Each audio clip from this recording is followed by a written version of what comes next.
You're not lazy. That's a lie you've been fed your entire life. You're not broken, weak, or incapable. You're just numb, overexposed, and disconnected from the fire that once burned in your chest. You scroll at 3 a.m., watch motivational clips that spark something for 90 seconds, then fade back into paralysis. You tell yourself tomorrow will be different, but deep down, you already doubt that promise. It's not because you're unwilling to act. It's because you're trapped in a loop you never built, a loop that promises change but delivers distraction. You're stuck in a world that engineered your stagnation, trained your brain to accept instant pleasure over long-term victory, to value notifications over real rewards, and to confuse information consumption with transformation. You're not too lazy to change. You're carrying 15 layers of psychological warfare dress in comfort. You've been exposed to more content than kings had in lifetimes, and yet it bleeds away your will to act. You keep watching men build discipline, routines, businesses, bodies, and you wonder why you can't even start.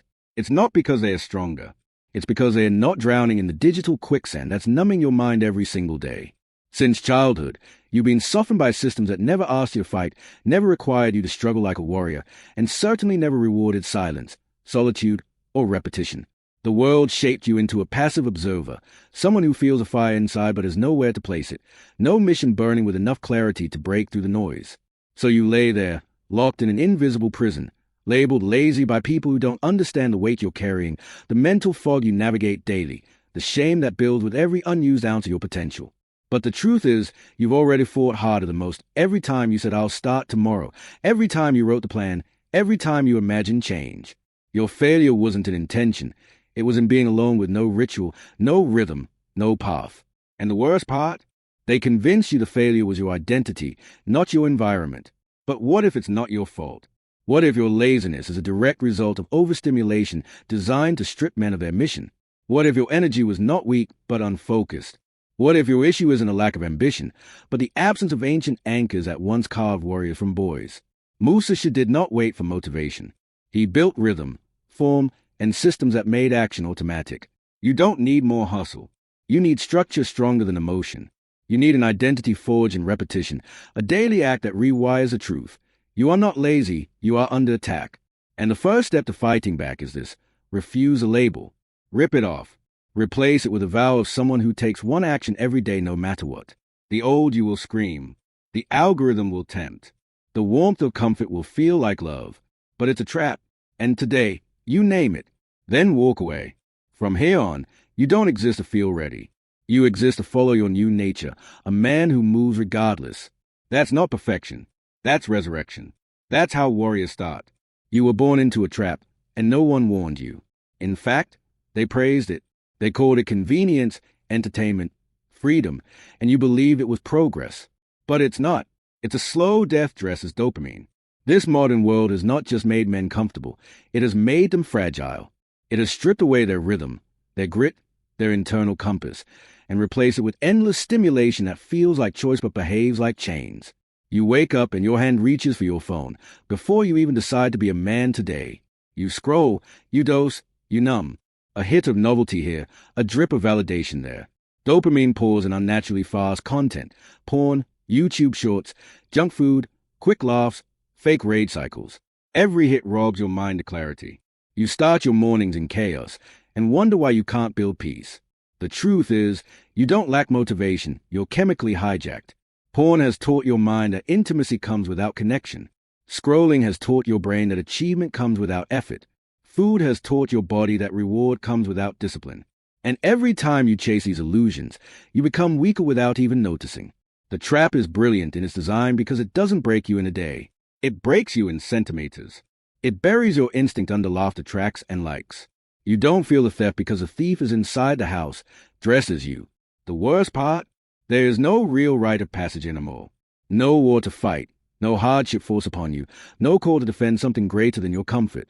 You suffer in silence under artificial ease and mistake numbness for peace, weakness for rest, and comfort for healing.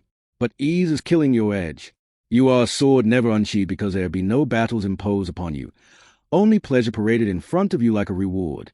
And when you begin to stir, when your masculine core starts to remember, the system counters that with doubt, with fear, with 1,000 distractions waiting for you the moment you try to rise.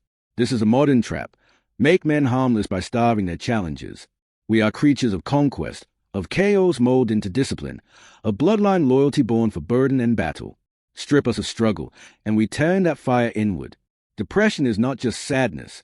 Most of the time, it's the body's revenge on a life without adversity, a life without aim, a weapon without a war. It becomes unbearable over time, not because you're broken, but because you're untested. And the cycle loops endlessly. It starts with a trigger, boredom, stress, loneliness. Then comfort comes in the scroll, the snack, the screen. Then comes a crash, mental fog, regret, disconnection. And then shame. Wraps around your chest like a weight belt soaked in guilt. You breathe, but you don't feel alive. You move, but momentum escapes you. You say tomorrow while your nervous system says never again. And so the loop becomes your life. Trigger, comfort, crash, shame, repeat. Call it what it is. Not laziness, but identity fragmentation. You can't walk like a samurai when every app is fighting to take your legs. You can't breathe like a monk when your mind is suffocating in tabs of nothing. This isn't a discipline issue. This is an environment issue. One that trains you, slowly and surgically, to become loyal to your low self, the version of you that hesitates, listens to fear, bows to craving. You were never supposed to live like this. You were never supposed to feel your fire die while your body still functions. You weren't born to repeat this loop. You were born to break it. You think you have time, that's the illusion. That you can start next week. That you can wait for things to feel right. That motivation will one day arrive like a hero and rescue you from your own softness. But the samurai had no such luxury. In their world, a single moment of hesitation meant death, and that truth forged a mindset so lethal it survived centuries later. Laziness wasn't an option because nature, warfare, and honor did not make space for comfort. These weren't men scrolling and sulking, hoping next week will be different. These were men who trained when they bled, who bowed before no excuse, who embodied rhythm as sacred law. Rhythm, that was the weapon. A warrior didn't wonder when he would act. He didn't debate whether he felt like it. He moved at the same hour, struck with the same blade, walked the same ground, dirt packed by repetition. They lived by system, by form, by discipline that ran so deep it became identity. Musashi trained alone, for years, in caves, riversides, rainstorms, not to impress, but to become. Not when he felt strong, but especially when he didn't. He fought over 60 death duels and didn't lose, but his real battle was internal. He understood that laziness wasn't conquered in epic moments. It was slaughtered in stillness, in showing up at 4 a.m. when no one's watching. Yajuu Muniriri, another revered samurai and strategist, said that idleness of the sword is idleness of the spirit. He taught emperors that technique without mind is weakness, and that hesitation kills quicker than steel. Even Zen monks operated like warriors, waking at 3:30 a.m., seated in complete silence, practicing the same rituals for decades without ever missing a beat. Not because they were special, but because they knew this. When you let small gaps appear in your structure, weakness grows. That's why they practiced Gyoji, what they called unbroken practice across time. This wasn't flexibility. It was form. Because regardless of temptation or tiredness or storms outside, they did the same act anyway. Slowly and quietly, that practice shaped something inside them that no technology or crisis could erase, a way of being beyond emotion. That's what modern men have lost, and what you must reclaim. The systems that held them upright. Guoji, Shuhari, and Kaizen. Guoji is the unbroken chain, consistency without exception. Not streaks, not trends, not occasional bursts of intensity. It's breathing your act into permanence. It's no longer wondering if you'll do it. You already did. Shuhari is a path of mastery itself. Protect the form, Shu. Break the form, Ha. Transcend the form, I. This is the exact opposite of our modern dopamine culture. We skip the form. We want transcendence without obedience, breakthrough without rhythm.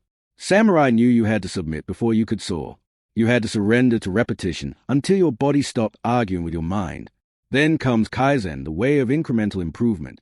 Not one sweeping change, not overnight transformation, but 1% more. Then again, until your process crushes your past. Musashi didn't wait to be ready. Yajuu didn't wait for applause. Monks didn't wait for energy. And if those who face literal death didn't wait, why should you, who only faces boredom, weakness, or anxiety about discomfort, continue to stall? The sword that waits for perfect conditions never leaves its sheath. And the man who clings to motivation will never find motion. You think your resistance is special, that today's distractions make it harder. But pain is pain. Temptation is temptation. Comfort is always whispered. The difference is whether you reply. The samurai didn't reply. They followed the call of the code, no matter how loud the world screamed to stop. That's the difference. That's your rebellion. This moment, this mindset, this vow to emulate warriors who had every reason to break and didn't. They didn't negotiate with their softness. They stabbed it through repetition. Every morning they rose, not because they felt like it, but because they knew who they were. And now it's your turn, not just imitate, but to embody. You don't need to fight duels. You don't need to become a monk. But you must build your own rhythm.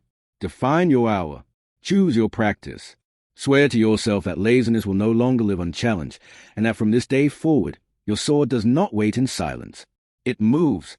If your life feels numb, if your mornings are meaningless, if progress feels like a stranger and purpose even farther, it's not because you failed as a man, it's because you were never shown how to begin. You were taught how to consume, how to obey, how to delay pain and outsource meaning. But no one handed you a map back to yourself. No one told you that depression isn't always a storm, it's often the fog, the slow fade into gray when a man stops acting like a warrior and starts surviving like a bystander. The world has flattened your fire not with violence, but with subtlety, with comfort, with routines of nothingness that feel harmless but eat your strength from the inside out. If you've been waking up with no energy, if you've stopped trusting your own promises, if rest no longer feels like recovery but escape, you are not lost. You are simply untrained. And that ends today. The mind cannot snap out of this, but the body can walk slowly, quietly, patiently back into rhythm. The first escape is not a miracle. It's a decision so small it will feel laughable to your pride but undeniable to your future. Every morning, at the same time, no negotiation, you will rise. It doesn't matter if it's 5 a.m. or 7:00. What matters is that it's sacred. You will name this time your window of honor, a 20-minute sanctuary that no person, excuse, emotion, or distractions allowed to invade. And in those 20 minutes, there are only 3 acts. You wake up, drop to the ground, and do 5 push-ups. You stand, close your eyes, and sit in silence.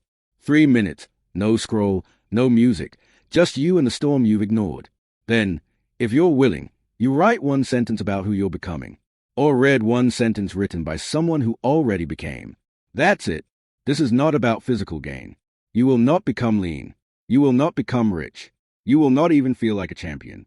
But that's the point. This is not about results. This is about rebuilding your integrity. You're not training your muscles yet. You're retraining your relationship with your own word. Because the truth is, freedom doesn't begin when everything feels right. It begins when something becomes non-negotiable. Emotion is weak. Discipline is identity. You are not doing 5 push-ups to build your chest. You are doing it to remember how to act without the need for inspiration. You are sitting in silence not because it calms you, but because it breaks the addiction to input. You are waking at the same time not because morning makes you better, but because warriors don't wait for readiness. They act and let the soul catch up. And no, it won't feel magical. The first week won't give you epiphanies. It will give you resistance. Your body will beg you to sleep more. Your thoughts will mock the smallness of 5 push-ups. Your ego will say, this is stupid, and your doubt will whisper, this won't change anything. Let it. That is the old self dying. Every rep is a ritual. Every minute of silence is a funeral for who you used to be. And by the 7th day, something subtle will shift. You will stand with a little more presence. You will lie down knowing you fulfilled your vow. And that matters. Because you don't need fireworks, you need proof. Proof that your word has power again. Proof that your identity doesn't rely on motivation. Proof that you are a man who moved because it's time, not because it's comfortable. The window of honor will become your anchor. And eventually, that window will open wider. 20 minutes will stretch to 30. Push-ups will become a workout. Silence will become clarity. And without realizing it, you will have become dangerous again not because of power, but because of rhythm. And men with rhythm are men who cannot be controlled. So begin. It's small, it's simple, and that's exactly why it works. Laziness isn't what's killing you. It's the constant, exhausting debate inside your own head. Every time you open your eyes, the negotiation begins. Should I get up now or after 10 more minutes? Should I train before work or after? Do I meditate today or maybe skip just this once? And each question, though small, is cutting you from the inside. Because what seems like a passing thought is actually the draining of your discipline's battery. This is why you're tired before you even begin. Not physically, but spiritually. You are bleeding willpower through indecision, and the longer the debate, the weaker the execution. The samurai understood this long ago. They knew that in battle, hesitation wasn't just risky, it was fatal. And so they built lives without room for negotiation. Their structure was silent but unbreakable. They didn't decide daily what was honorable or what mattered. Honor was predecided. The routine was sacred. They rose, they practiced, they honored the form every day, rain or shine, joy or pain. No planning, no wondering, no bargaining. They weren't waiting for focus. They didn't rely on feeling. They acted because it was time to act. And that's what most modern men have lost, the power that comes from pre-committing so deeply that your environment, your mind, your feelings no longer matter. When you allow decisions to be made in real time, you leave your actions in the hands of your weakest self, the version that wants comfort, skips steps, breaks streaks. Discipline isn't about strength, it's about removing choice. Ritual removes burden. Action kills anxiety. You don't write because you feel like writing. You write because 6 a.m. means writing happens. You don't train when inspiration strikes. You train because noon means iron. You don't meditate when you feel calm. You meditate because 9 p.m. means silence, no questions. The strongest men don't outwork you. They outsystem you. Because the truth is, systems think for you when you're tired. Rituals act for you when your resolve is low. And the fewer decisions you make each day, the more momentum you get to keep. The warrior doesn't rise with motivation. He rises with form. He lets the rhythm control the outcome. The system becomes his sword. The result is no longer a wish, it's inevitable. Don't ask yourself what feels right. Ask yourself what is already written. The monks don't wonder when to meditate. The military doesn't guess when to drill. The fighter doesn't debate when to train. It's written. It's ritual. And in that ritual, freedom is reclaimed. Because every time you wait to act, you invite hesitation into the sacred space where strength is built. And that space must be guarded ruthlessly. Replace questions with commitments. Do I journal today? Becomes after coffee, I journal every time. Should I live today? Becomes 4:30 is legs, no debate. Stack these like stones until you built a life that moves without needing permission. Systems may seem lifeless at first, but they are the discipline that resurrects the disciplined. And when your day is no longer constructed on what you feel like doing, but what you already do, you kill the enemy before he even draws his blade. That enemy is negotiation and has lived in your mirror for long enough. The man who feels lazy today, the one slouched in shame, haunted by broken routines and abandoned goals, can still become the warrior, but only if he acts. Without feeling like it, only if he lets his hands move before his mind screams to stop, only if he understands that greatness doesn't rise from motivation but from repetition so devoted, so precise, that the body rewrites the code of the man inside it. Laziness begins to die the moment you stop arguing with yourself, when you stop expecting inspiration to rescue you and instead submit to something greater than emotion form. The rebirth begins with rhythm, but it finishes only in automation. Your goal isn't to force action, it's to repeat it until it happens without force. Because dopamine addiction, the modern enemy of men, that constant need for novelty, stimulation, pleasure, noise can't be defeated with motivation. It must be rewired through the monotony of sacred repetition. And that rewiring doesn't happen by thinking differently. It happens by acting consistently. If every day you scroll first thing in the morning, your brain expects a dopamine spike. If every day you binge food, procrastinate, or dive into distraction, your system normalizes a behavior and starts resisting anything that breaks that cycle. That's not weakness. That's habit. And the only way out is ritual. You want to reset your dopamine system? Start with a single commandment. Wake up at the exact same time for the next 30 days. Not early, not heroic, just exact.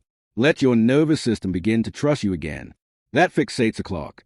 Next comes your anchor. One small, effort-based discipline you repeat without fail: push-ups, a cold splash, 5 minutes of breath work, silence, stillness. It doesn't matter. What matters is that it anchors the identity. It becomes the first victory, the flicker of internal fire reigniting. Then you expand to what I call the ritual hour, your protected zone. No phone, no email, no food. Nothing enters this hour unless it builds a man you're trying to become. This is spiritual fitness just as much as physical. The ritual hour is not about optimization, it's about confrontation. You're facing yourself without distraction. You're telling your mind, this is who we are now. You don't wait for peace. You create it through structure. You don't chase productivity. You command its presence with repetition. This is how the samurai became unmatched, not through brilliance, not through motivation, but through mastery of the boring. Musashi trained basic strikes thousands of times in isolation. He didn't wait until he felt like a warrior. He moved like one until his spirit caught up, until it became nature. He became lethal not because he had an edge, but because he sharpened the same edge every single day. And that's how you'll be reborn. Not in a fire of motivation, but in the quiet burn of consistency. Each act is a drop in the bucket. At first, nothing looks different. But the man who drops water every day eventually carves stone. And when the actions repeat long enough, they restructure your chemistry. Soon, your system begins to crave the win instead of the comfort. You'll wake up before the alarm. You'll feel wrong skipping the act. You'll miss the ritual when it's gone. And that's when you know you're close. You no longer need willpower because your body has been baptized through behavior. That is a warrior's second birth. That is when he stops identifying with his old self, the lazy one, the hesitant one, and starts becoming the man who simply moves. Not because it's time to try again, but because this is just what he does. Ritual isn't restrictive. It's how you remember your purpose before the world teaches you to forget again. Repetition isn't tedious, it's holy. And laziness isn't your fate. It's just a raw material waiting to be shaped by the fire of what you do every single day. There is no glory in waiting anymore. The world you live in is not built for your rise. It is designed to pacify you, distract you, silence your instincts under the weight of false pleasure and soft decisions. You will not become disciplined by accident here. You will not stumble into purpose. You have to build it with ritual, system, fire, and you must do it under pressure, under noise, and without applause. That is the reality of the modern warrior. But the code still exists, and it doesn't care that the world is broken. It was forged in blood, solitude, and silence long before you were born. Its principles have not changed. They only wait for a man to pick them up again. And today, that man is you. Start with Ikigai, your reason for breathing beyond survival. Your why not rooted in money, trends, or status, but in mission. If you don't know it yet, write one line every morning until it arrives. Strip off the vague goals and ask yourself, who do I serve? What will my presence in this world mean when I'm gone? Motivation fades, but Ikigai makes you rise when no one's watching. Next comes Kaizen, tiny, invisible steps, refined into patterns so small they look like nothing to the outside, but in time, become the engine of your transformation. Don't try to build a kingdom in one night. Fix your posture. Drink the water. Take the cold shower. Hold the silence. Repeat. You're not chasing intensity, you're chasing rhythm. And rhythm lasts. Then reclaim your power through Dakodo, Musashi's 21-rule path of detachment, simplicity, and inner steel. He taught warriors that the enemy was not weakness, it was attachment to what weakens.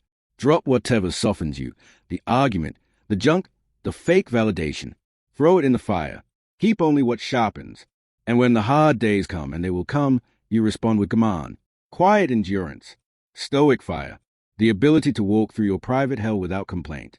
Modern men broadcast that burn out for likes. You endure in silence, not because you're hiding your pain, but because you don't need sympathy to stay loyal to the path. This is your code now. And a code is nothing without action. So here's where your rebirth becomes real. I want you to commit to a 7-day warrior morning, a ritual so simple the average man will laugh at it, which is exactly why it works. For the next 7 days, you wake at the same time every single morning, no negotiation. You begin with 5 push-ups. Then 3 minutes of silence, eyes closed, breathing like a weapon. Then you read or write one line that cuts through your fog. That's it. The warrior morning isn't about volume, it's about vows. It's you against yesterday. You against ever being lazy again. You must protect this window like sacred ground. No phones. No noise. Just clarity carved into time. Declare it publicly if you're ready. In the comments, write, I commit to the 7-day warrior morning. Let your words live where weakness used to hide. Let others witness a man who doesn't wait to feel powerful. He acts and becomes. This code will not make you feel better in one day, but it will restart the machine inside you. The part that used to dream in silence. The part that used to believe there was something in you not yet awakened.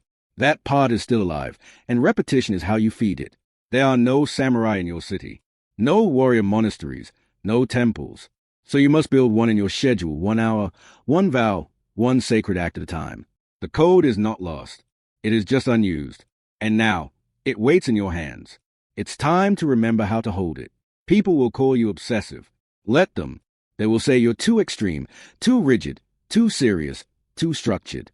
They'll say balance is better, that you should relax, unwind, live a little. But they don't understand what it costs you to wake up from a coma they are still in. They don't know what it's like to drag your soul through years of noise and failure and guilt just to plant your first flag again. Let them laugh. Let them scoff. Discipline that makes others uncomfortable is a signal that you've stepped outside the boundaries of their mediocrity. You are not here to blend in. You're here to build something sacred. Laziness was a lie they sold you to keep you quiet, to keep you flat, to keep your heart sedated and your routines unformed. But warriorhood, true, raw, tested warriorhood, is your birthright.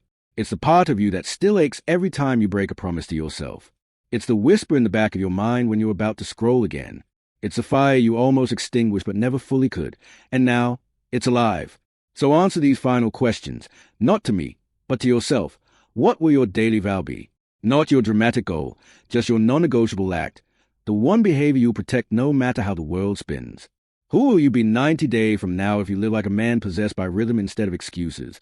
One who swings his sword even when no one's watching. And better yet, if Musashi were watching your day unfold, what would he say about the life you're building? This is your mirror. Look deep. Look honestly. And by the time you walk away from this screen, declare something. One change. One act. One vow. Today is not another passive view. It's the beginning of a new code. Write it in the comments.